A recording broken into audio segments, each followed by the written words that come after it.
जय श्री कृष्णा, जय भोलेनाथ, जय गौरी माता। आज हम लोग सुनेंगे हरितालिका तीज व्रत कथा।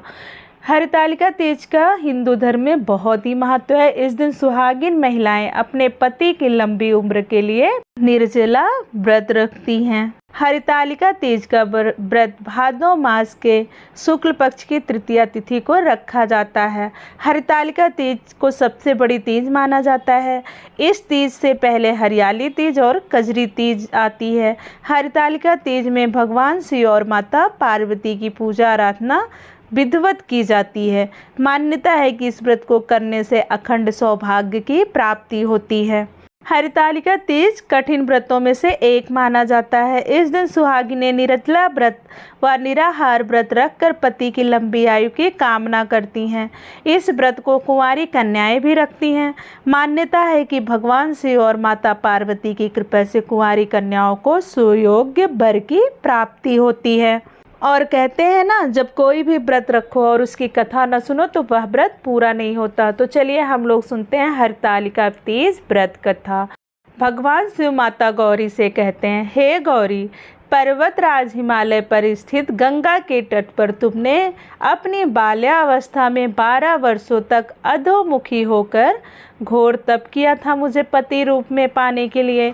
इतनी अवधि तुमने अन्न न खाकर पेड़ों के सूखे पत्ते चबाकर व्यतीत किए थे। माघ की विकराल शीतलता में भी तुमने जल में रहकर तप किया था। बैसाख की जला देने वाली गर्मी में तुमने पचना अग्नि में शरीर को तपाया था। श्रवण की मूसलाधार वर्षा में खुले आसमान के नीचे अन्न जल ग्रहण किए बिना ही समय व्यतीत किया था। तुम्हारे पिता तुम्हारी कष्ट भरी तपस्या को देखकर बड़े दुखी होते थे। उन्हें बड़ा कलेश होता था। तब एक दिन तुम्हारी तपस्या तथा पिता के कलेश को देखकर नारद जी तुम्हारे घर पधारे। तुम्हारे पिता ने उन्हें हृदय से अतिथि संस्कार करके उनके आने का कारण पूछा। तब नारद जी ने बोला, हे गिरिराज, मैं भगवान विष्णु के भेजने पर यहाँ उपस्थित हुआ हूँ। आपकी कन्या ने बड़ा कठोर तप किया है। इससे प्रसन्न होकर वे आपकी पुत्री से विवाह करना चाहते हैं। इस संदर्भ में मैं आपकी राय जानना चाहता हूँ। नारद मुनि की यह बात सुनकर गिरिराज एकदम खुश हो उठे।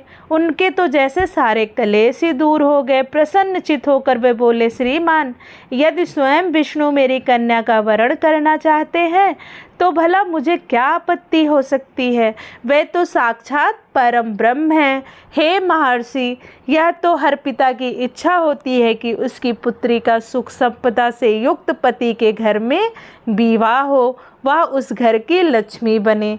पिता का जन्म तो उसी दिन सिद्ध हो जाता है जिस दिन उसकी पुत्री अपने पति के घर जाकर उस घर के लक्ष्मी बने और वह वहाँ सुखी रहे।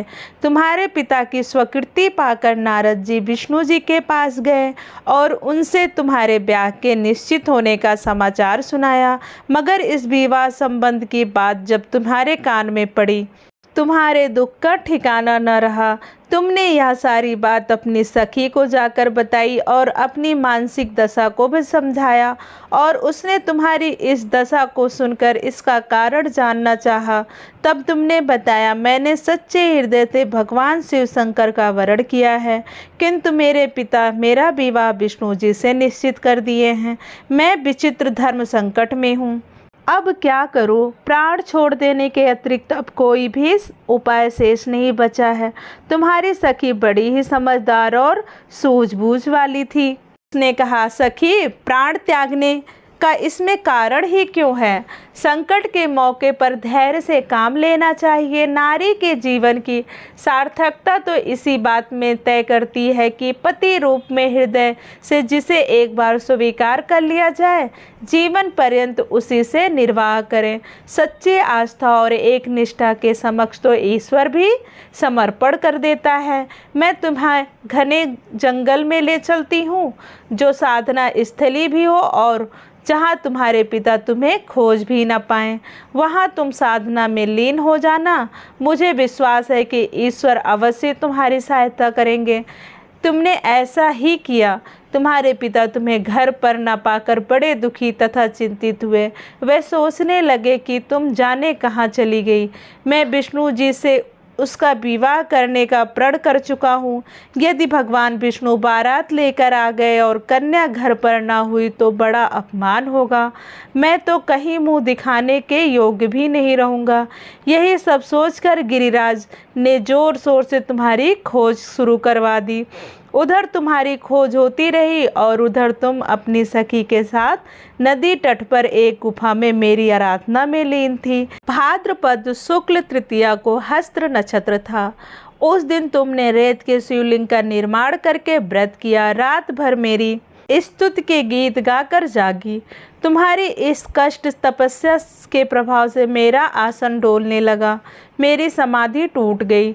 मैं तुरंत तुम्हारे समक्ष जा पहुंचा और तुम्हारी तपस्या से प्रसन्न होकर तुमसे वर मांगने के लिए कहा।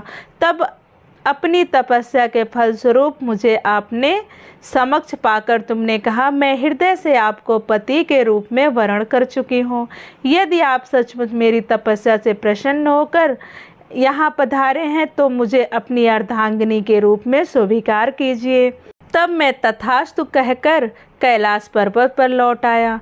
प्रातः काल होते ही तुमने पूजा की समस्त सामग्री को नदी में प्रवाहित करके अपनी सहेली सहित व्रत का पारण किया।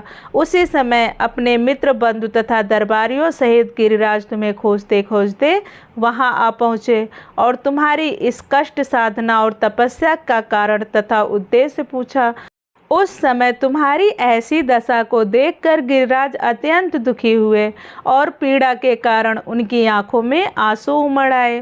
तुमने उनके आंसू पोंछते हुए विनम्र स्वर में कहा, पिताजी, मैंने अपने जीवन का अधिकांश समय कठोर तपस्या में बिताया है। मेरी इस तपस्या का उद्देश्य केवल यही था कि महादेव को पति के रूप में पाना चाहती थी।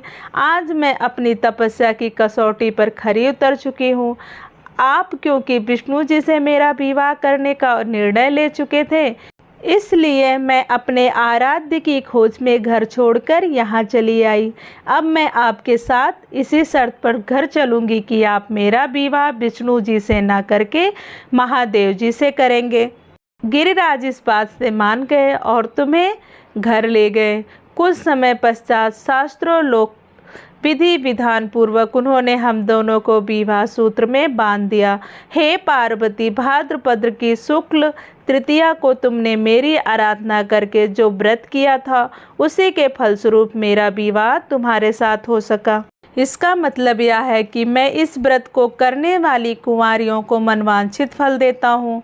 इसलिए सौभाग्य की इच्छा करने वाली प्रत्येक युवती को यह व्रत पूरी एक निष्ठा तथा आस्था से करनी चाहिए और सुहागिन महिलाओं को अखंड सौभाग्यवती होने का वरदान देता हूँ। तो यह व्रत जो भी कुंवारी कन्याएं और सौभाग्यवती महिलाएं करेंगी उनकी सभी मनोकामना पूरी होगी। तो जोर से बोलिए, जय भोलेनाथ, जय माँ पार्वती, जय गणेश भगवान। हरितालिका तीज पूजा विधि जान लेते हैं। हरितालिका तीज पर व्रत रखकर भगवान शिव और माता पार्वती का विधि विधान से पूजन अर्चना करनी चाहिए। नियमानुसार हरितालिका तीज प्रदोष काल में किया जाता है। सुबह उठकर स्नान आदि के बाद भगवान शिव और माता पार्वती को साक्षी मानकर व्रत का संकल्प लें। दिन भर निर्जला व्रत रहें। सूर्यास्त के बाद प्रदोष काल में भगवान शिव और माता पार्वती की रेत से बनी मूर्ति को स्थापित कर पूजा करें। पूजा के दौरान सुहाग की सभी वस्तुओं को माता पार्वती को अर्पित करें और अगर आप रेत की मूर्तियां नहीं बना पाते हैं तो माता पार्वती और भोलेनाथ जी की फ़ोटो लेकर रख लें। हरितालिका तीज में श्री गणेश भगवान और शिव और माता पार्वती की पूजा की जाती है। सबसे पहले मिट्टी के तीनों की प्रतिमा बनाएं और भगवान गणेश को तिलक करके दूर्वा अर्पित करें।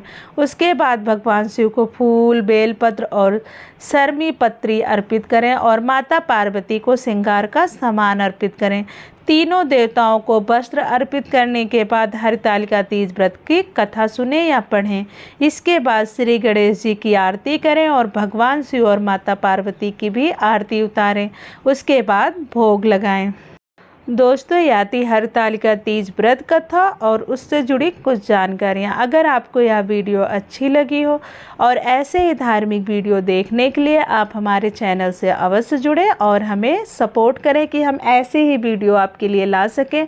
और अगर आपको वीडियो अच्छी लगे तो हमारे वीडियो को लाइक, शेयर और चैनल को सब्सक्राइब करना ना भूलें। जय माँ गौरी, राधे राधे, जय श्री कृष्ण, धन्यवाद।